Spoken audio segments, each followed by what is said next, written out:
Oh, well, I do feel sad. They're having a really, really horrible time. He just said it's just so unenjoyable. He just said it's so... Yeah, but he's a miserable git. And he's man. Let's face it. He pulls your leg. I think he's a wind-up merchant. Yeah.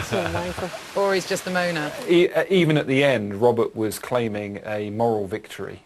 But moral victories don't win you dinners.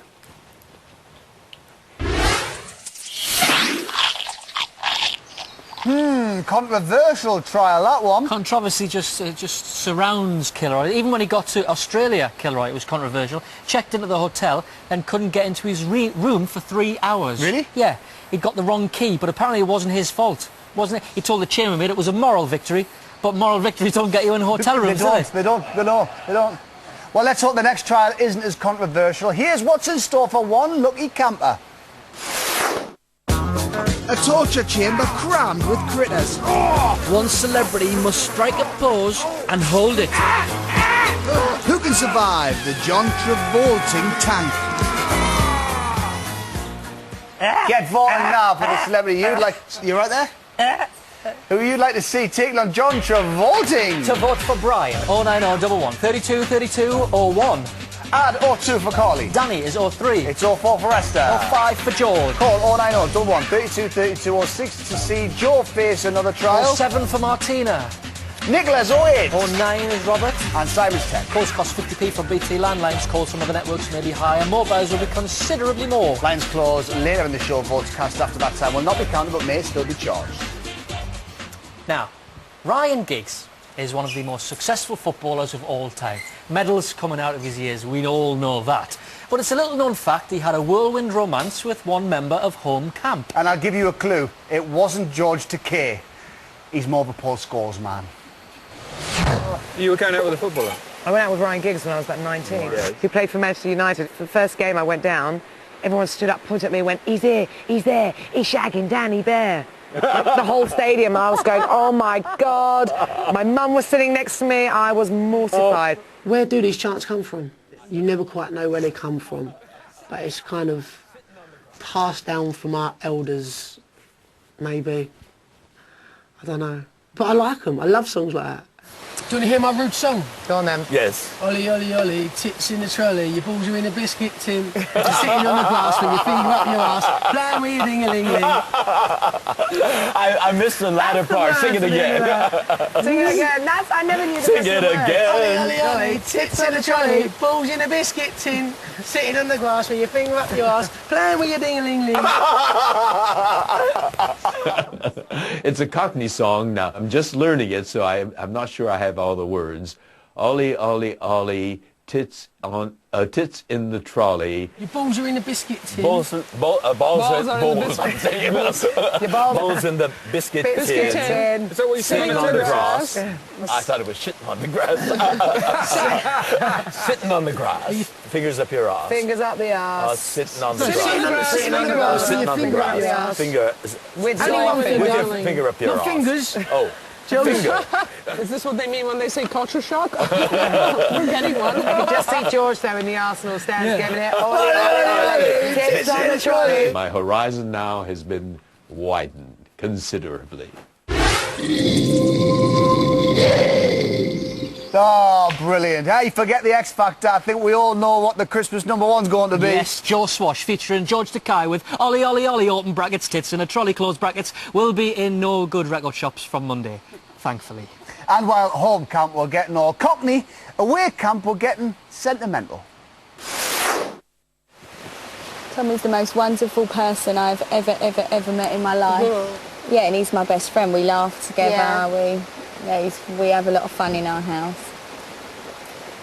Isn't it mad when you can laugh with someone? Like if we sit on a long boring plane journey and we're cracking up and he says the most stupid things that he'd never ever dream of saying in front of someone else. Yeah. It's just so nice. What star sign is he? Scorpio. What star sign are you, Esther? I'm Cancer. A homemaker. I never was. Was you not? No, I was doing my career. Because I didn't marry till I was 37. Yeah. What do you want? Loo roll, if you've got some. You okay, Esther?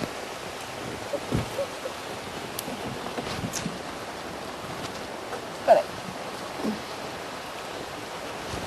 Well, I can offer you dirty loo roll. How does that sound? Hmm? That's fine. 'Cause that's all we've got.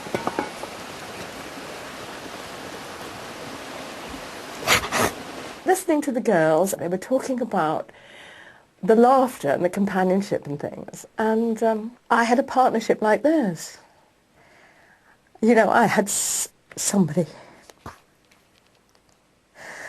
I miss him, obviously. You're very lovely. No, maybe very insensitive. Nice.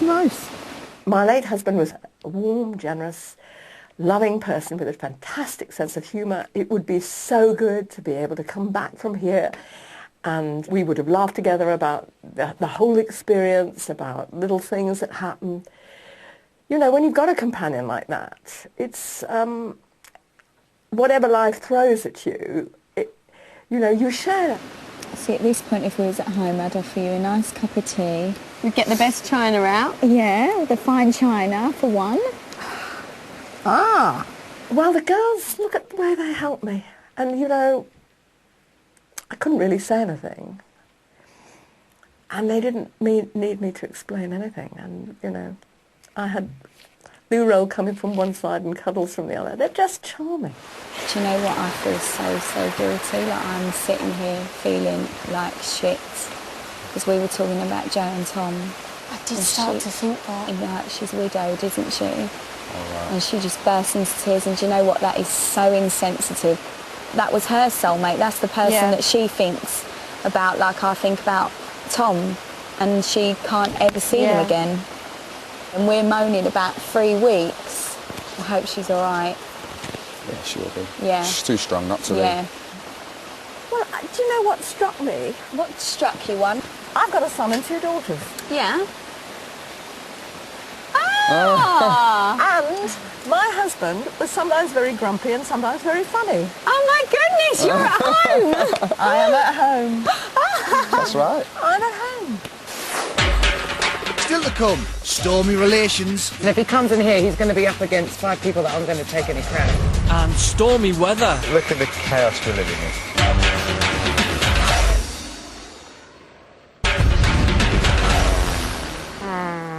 Welcome back to I'm a Celebrity, Get Me Out of Here. It's 7:36 on Wednesday morning here in Australia. It's getting brighter. It's getting brighter and brighter. Yes. Now, after 4 days of living in separate camps, both groups have forged friendships. And with the big move looming, home camps started speculating about the prospect of having to share their home. Lon, come on down. I'll come down. It's going to be interesting when they merge, isn't it? Because it would just change the dynamics and all new characters would come in. It'll be good to see some of the others. See how it works. I bet they're just as interested about us as we are about them, you know? Yeah. It would be really nice to have some of the members of the team with us. Whether it's nice to have all the members of the other team with us. Well, this Robert seems like a real villain. I think we're painting him in a bit of a bad picture. The thing is, I'm getting that picture. But Joe, the thing is... I think he's just a wind-up merchant. I think he enjoys winding people up. Well, so I had that Yeah, but there's show. winding up and then they're doing it all day long to the point where people start to get annoyed, don't they? I went into camp, he had a go at me. Yeah. Oh, you're just here to gloat. Get out of the... And he said, get out of the camp. Like that. Get out of the He camp. wasn't kidding. That's the thing with Kill. You don't know whether he's joking or whether he's serious. So you're like... Robert appears to be confrontational. Some people are saying that they think it's an act. Other people are saying they're not so sure. If it isn't an act, maybe we've got problems. I reckon he probably did think Brian went to gloat at him. Because if it was a joke, he would have just said... he wouldn't have apologised to Brian, he would have just said, I'm only joking, mate. The reason he apologises is because the others were saying, no, that's not, that's not the case. He might push the winding up a bit too far, maybe. So there's the potential for fireworks, I think, with Robert. I think he's going to be an awkward fella. I think he's an awkward character. He's probably the strongest character in that camp, if you think about I think from personalities. When you say, I mean, Esther's a strong personality as well. I think when he comes in, we've just got to all make our own opinions, innit, when he's living you can't be judging, right? Yeah. Thing is, I got Listen, if he comes in here,